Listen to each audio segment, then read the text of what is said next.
Hello, my name is Burke Hedges, author of the best-selling book, The Parable of the Pipeline. I open my book with a story about Pablo and Bruno, who take two very different paths in their quest for financial independence. What you're about to see is the delightful animated story of their adventure. So, sit back, relax, and enjoy the life-changing lessons in The Parable of the Pipeline.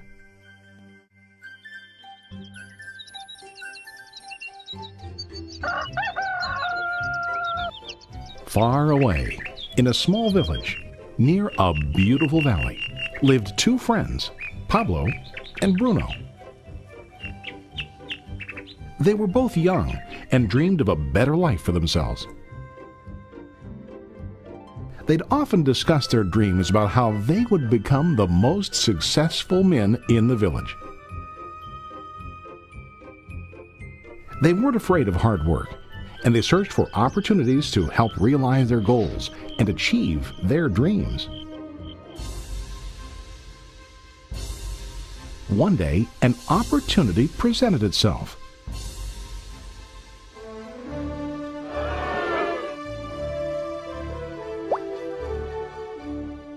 The mayor of the village decided to hire two people to bring water from a spring up on the mountain, across the valley, back down to the village. They were to be paid based on the amount of water delivered to the village. Bruno and Pablo enthusiastically got to work. Every day, from morning till evening, they carried buckets to and from the spring. They worked hard, carrying water to the village. In the evening, they'd return home with their day's wages.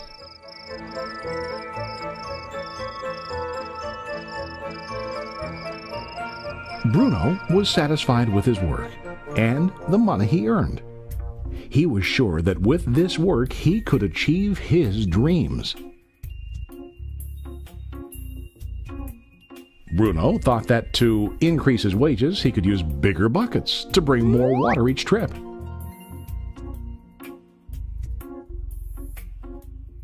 He believed with a larger income he would soon be able to buy a cow and the house that he dreamed about.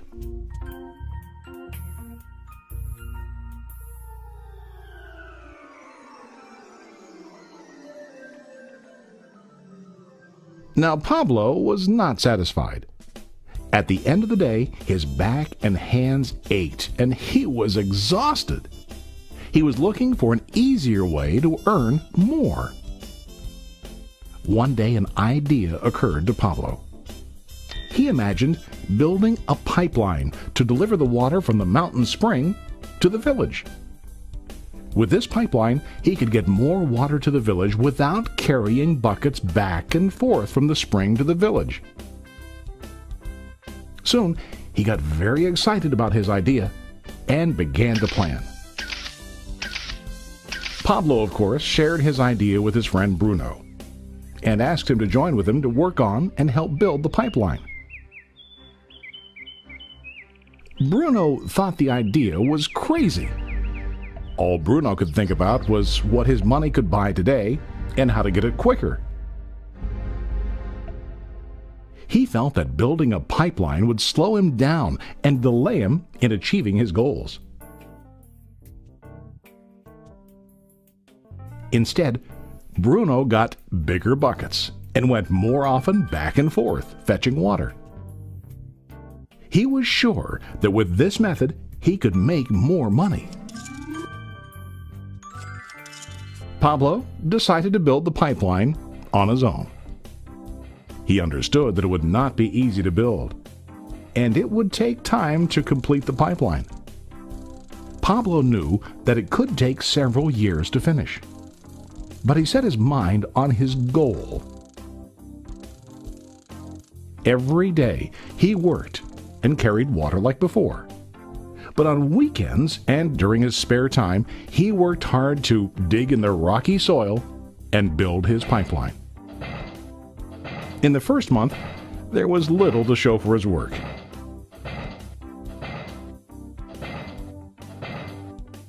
Bruno and the villagers laughed and teased him. They called him Pablo the Pipeline Man.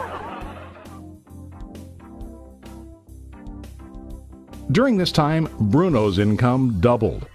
He already bought a cow and a bigger house. His lifestyle changed.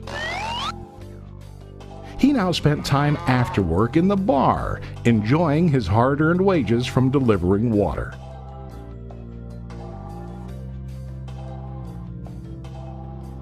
What Bruno didn't realize was that his body was starting to stoop from carrying the heavy buckets every day.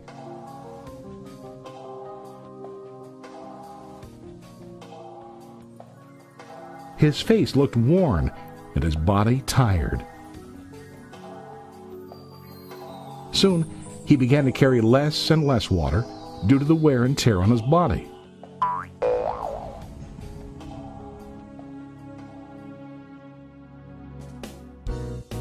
Month after month, Pablo worked. Soon a year passed, and then a second year. Finally, Pablo finished his pipeline.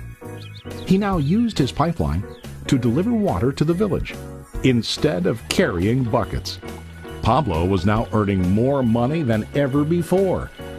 The water continued flowing to the village, while Pablo wasn't working. While he slept and ate, the water flowed. Pablo was happy and proud of his insight, persistence, and hard work. Now his income flowed as long as the water flowed through his pipeline.